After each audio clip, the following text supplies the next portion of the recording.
की ऐतिहासिक धरती पर आज इस कार्यकर्ता सम्मेलन के मौके पर मैं सबसे पहले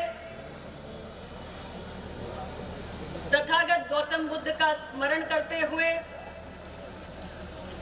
हमारे प्रेरणा पुंज सभी महापुरुषों को, लौह पुरुष सरदार वल्लभ भाई पटेल,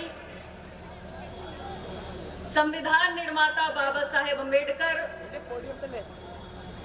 आरक्षण के जनक छत्रपति शाहू जी महाराज, शिक्षा के जनक महात्मा ज्योतिबा फूले एवं अपना दल के संस्थापक अपना पूरा जीवन नहीं रुका हुआ है। पिछड़े, वंचित, दलित, कमजोर, दबे कुचले समाज के ये इसका फुली जूम है, ये भागीदारी और सम्मान के लिए समर्पित करने वाले, ज्यादा जूम होगा नहीं, सामाजिक न्याय की विचारधारा के पुरोधा यशाकाई डॉक्टर सोनेलाल पटेल जी को सादर नमन करती हूँ। आए रहे कार्यालय वाले। आज के इस कार्यक्रम की अध्यक्षता कर रहे सम्माननीय हमारे प्रदेश अध्यक्ष श्री राजकुमार पाल जी, मंच पर विराजमान उत्तर प्रदेश सरकार में मंत्री, पार्टी के कार्यकारी अध्यक्ष श्री आशीष पटेल जी, हमारे राष्ट्रीय पदाधिकारीगण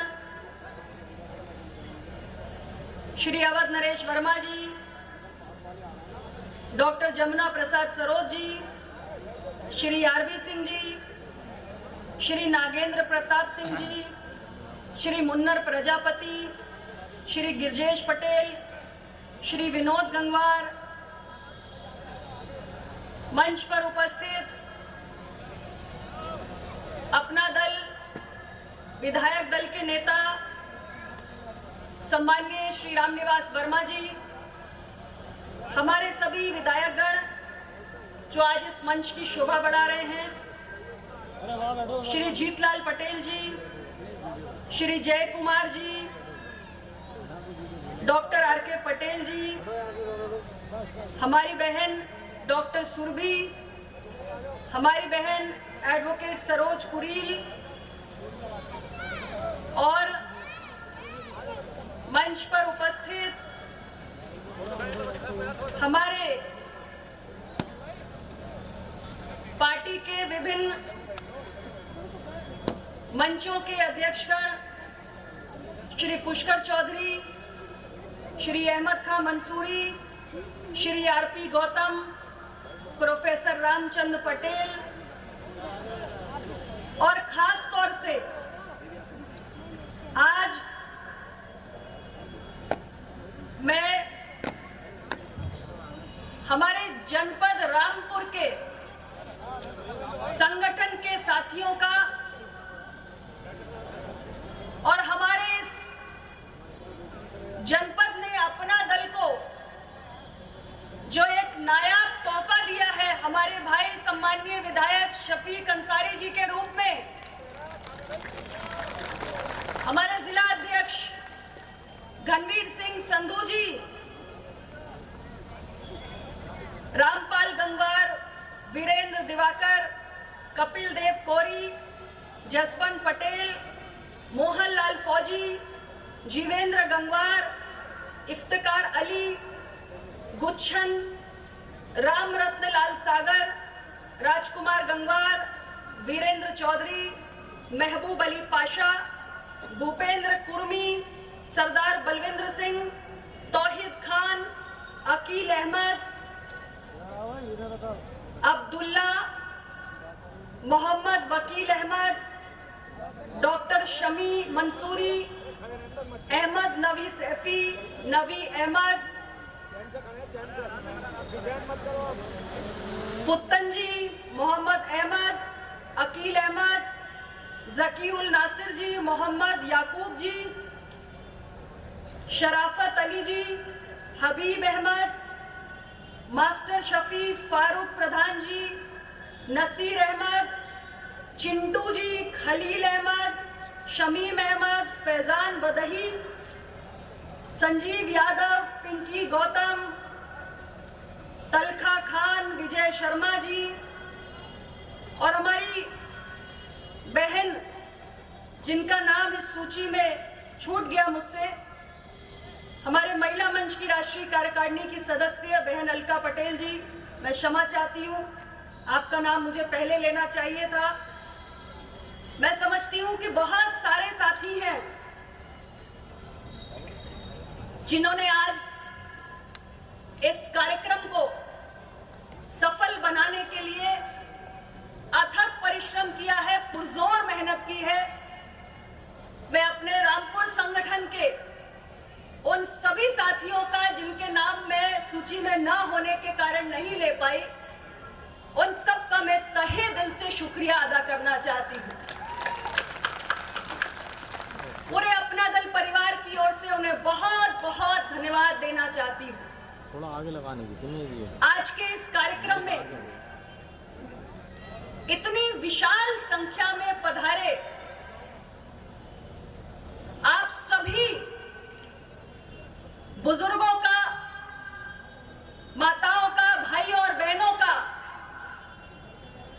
मैं अपना दल परिवार की ओर से हृदय से आभार व्यक्त करना चाहती हूं, आपको शुक्रिया अदा करना चाहती हूं। इतनी बड़ी संख्या में यहां पहुंचकर आपने आज पूरे अपना दल परिवार का मनोबल बढ़ाया है, हम सब कार्यकर्ताओं की हौसला अफजाई की है। पुनः सबको दिल से बहुत बहुत शुक्रिया, बहुत बहुत धन्यवाद, आभार। हमारे मीडिया के भाइयों का भी मैं अभिनंदन करना चाहती हूं। हमारे सुरक्षा कर्मी जो लगे हुए हैं उनको भी धन्यवाद देना चाहती हूं। नवंबर का महीना है लेकिन दिसंबर का महीना है, लेकिन इतनी चिलचिलाती धूप को इतने लंबे समय से आप सभी बर्दाश्त कर रहे हैं। यह अपने आप में इस बात को साबित करता है कि आप अपना दल को कितना प्यार करते हैं और हम इस प्यार के लिए आपको बहुत बहुत आभार व्यक्त करना चाहते हैं। आज आप सबके बीच एक बार पुनः इस रामपुर जनपद में आकर बहुत खुशी हो रही है, बेहद प्रसन्नता हो रही है। कुछ ही समय पहले रामपुर में स्वार टांडा की जनता ने परिवर्तन का बिगुल फूंकने का काम किया था और हमारे भाई शफीक अंसारी जी के रूप में आपने अपना दल को एक बहुत बेहतरीन तोहफा दिया।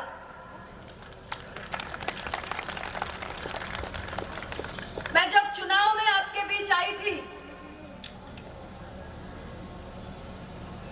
तब मैंने कहा था कि हमारे भाई शफीक की लोकप्रियता ऐसी है कि जिस दिन ईवीएम का बटन दबेगा उस दिन इन पर वोटों की बारिश होगी।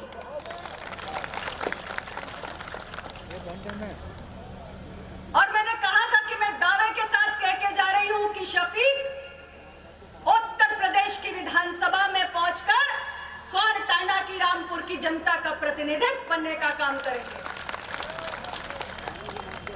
अपना दल के प्रत्याशी के रूप में आपने अपने एक बेटे को, अपने भाई को, अपने बीच के किसी अपने को अपना नुमाइंदा बनाकर उत्तर प्रदेश की विधानसभा में भेजने का काम किया है। रामपुर राजनीतिक रूप से बड़ी चर्चाओं का केंद्र बना रहा है। रामपुर की जनता ने जिन लोगों को पहले यहां मौका दिया, जिन पर भरोसा जताया, उन्होंने रामपुर को अपनी व्यक्तिगत जागीर समझ लिया और रामपुर पर हुकूमत करते वक्त वो ये भूल गए कि जो जनता का भरोसा है ये विश्वास का वादा होना चाहिए।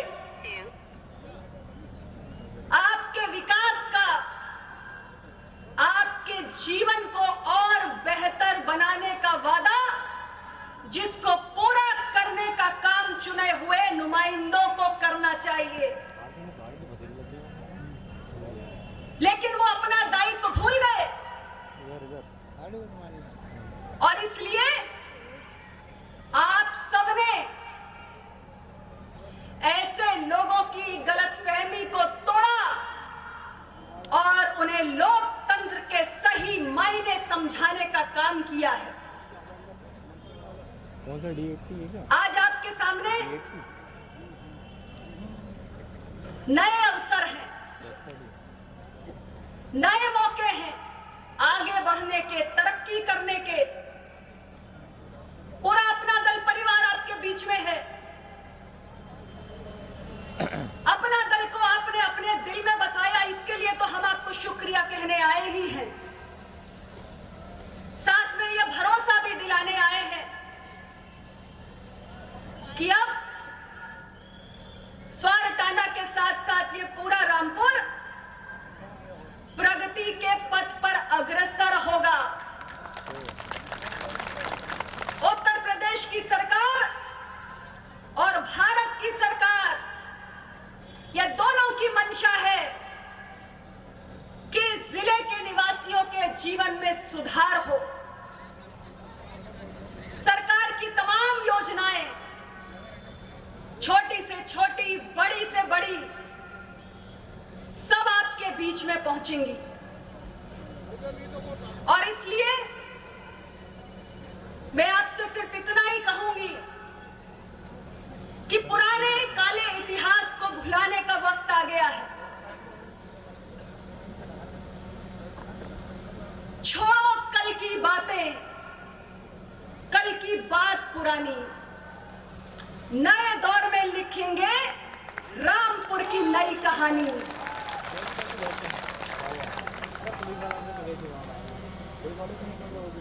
अपना दल या एनडीए की सरकार, आप किसी के लिए अछूते नहीं हो। कौन सा? बस जरूरत थी ये मैं चला रहा हूँ कि हमारे आपके बीच में एक विश्वास का सेतु कायम हो। कौन सा वाला?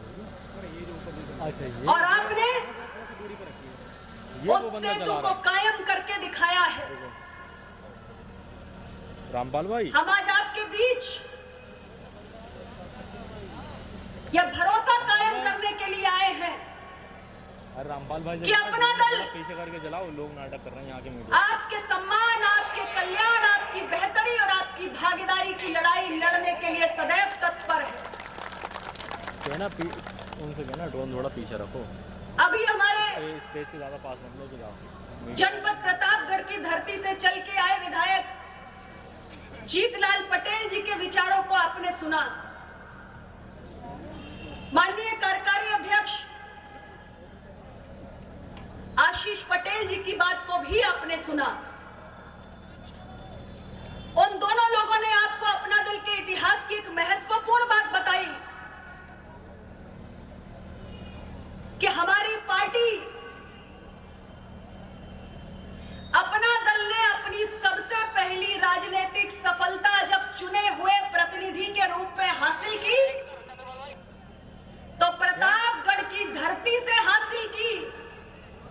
और सबसे पहला जो हमारा विधायक जीता, पता नहीं भाई किधर है रामपाल भाई, वो मुस्लिम समुदाय से था। कॉल कर लो। एनडीए को भी पहला मुस्लिम विधायक देने का काम अपना दल ने किया है। क्या? और अपना दल मेरे पास नंबर नहीं है। किसी जाति या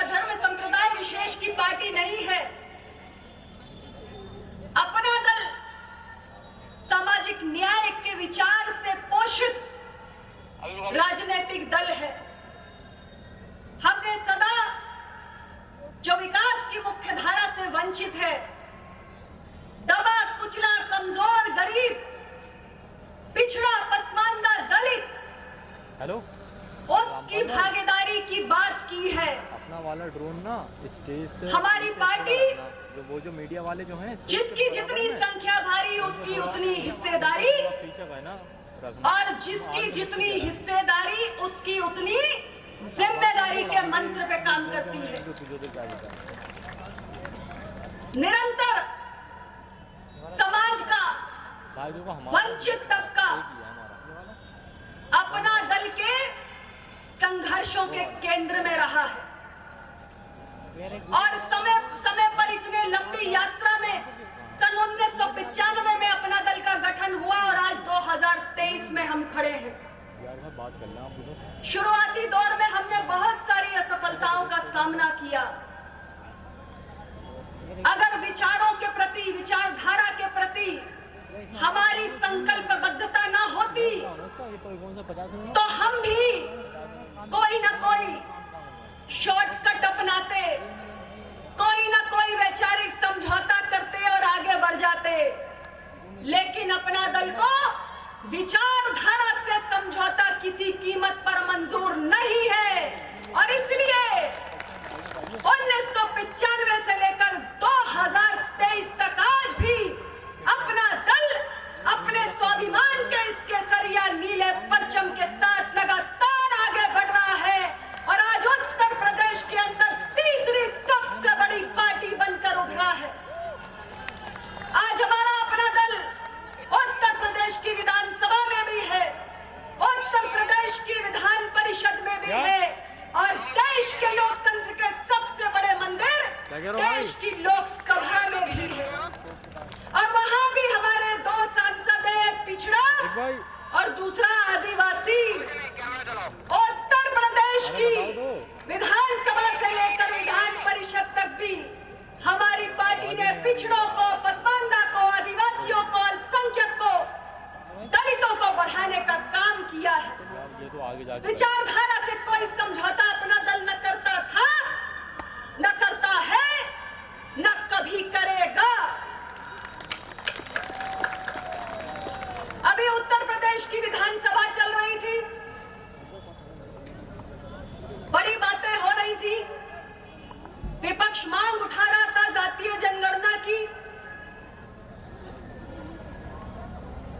हमारे कार्यकारी अध्यक्ष जी ने विस्तार पूर्वक इस विषय को रखा। मैं ज्यादा लंबी बात न कहते हुए सिर्फ इतना ही कहूंगी कि जिनके पास चार बार उत्तर प्रदेश की सत्ता संभालने का मौका था, उन्होंने अपने कार्यकाल में कभी जातीय जनगणना का नाम तक नहीं लिया और आज जैसे ही विपक्ष में बैठने को मजबूर हुए वैसे ही उन्हें पिछड़ों की, दलितों की, अल्पसंख्यकों की याद सताने लगी। जब देश की संसद में थे तब उन्हें याद नहीं था कि मेडिकल की नीट की परीक्षा में, पीजी के एडमिशंस में पिछड़ों का आरक्षण लागू नहीं है। यह विषय कई बार उठा, पिछड़ा वर्ग के छात्र संघर्ष करते रहे, लेकिन जो लोग उस समय की केंद्र की सरकार को समर्थन दे रहे थे उनके कानों पे जूं तक नहीं रेंगी। लेकिन मुझे गर्व है कि जब देश के माननीय प्रधानमंत्री के समक्ष मैंने नीट में, पीजी के एडमिशंस में पिछड़ों का कोटा लागू करने की आवश्यकता का विषय उठाया, माननीय प्रधानमंत्री जी ने बहुत ही कम समय में इस निर्णय को करके लागू करके दिखा दिया।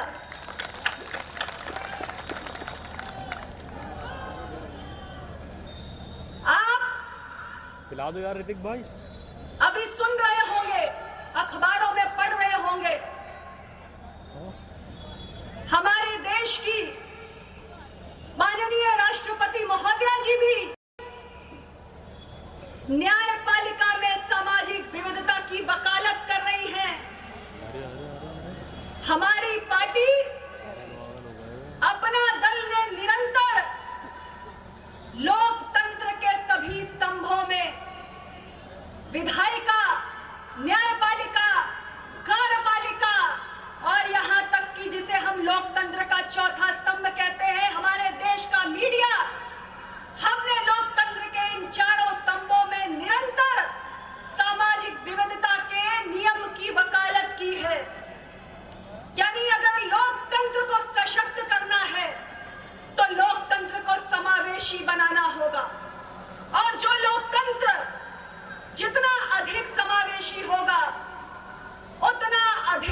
सशक्त होगा। भारत दुनिया का सबसे बड़ा लोकतंत्र है और इसलिए ये भी जरूरी है कि हम अपने लोकतंत्र को सबसे ज्यादा समावेशी भी बनाएं और इसलिए लोकतंत्र के चारों स्तंभों में विधायिका, न्यायपालिका, कार्यपालिका और मीडिया में अपना दल समाज के हर वर्ग की भागीदारी की बात करता है।